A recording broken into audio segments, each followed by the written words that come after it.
পুতুলাতে কোবন খানে তোতোতে মাম্মাত খানে থেকে নে পুতু। ভাই মা আমার একটু ডাকছে, তুই একটু শুনে আয় না প্লিজ।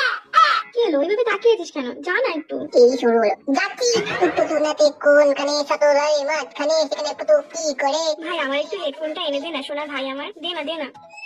তুই কত কথা শুনিস, সবার কাছে তোর নাম করি, একটু এনে দে। বড় পাম্পার কথা এনে ধর।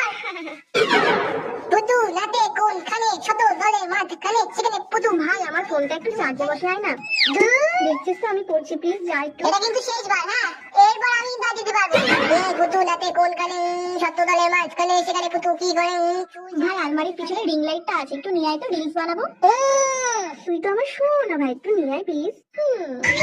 কই তাড়াতাড়ি নিয়ে আয়, তুই এত নড়তে চড়তে দেরি করিস না, ভালো লাগে না।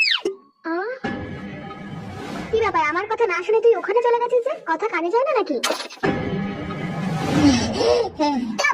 একদম টপ।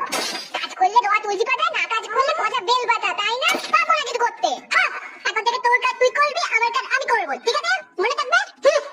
অসভ্য পাজি ছেলে, যত বড় মুখ নয় তত বড় কথা। একটাও তো কাজে বললে করিস না, তোর বাদশা একটা।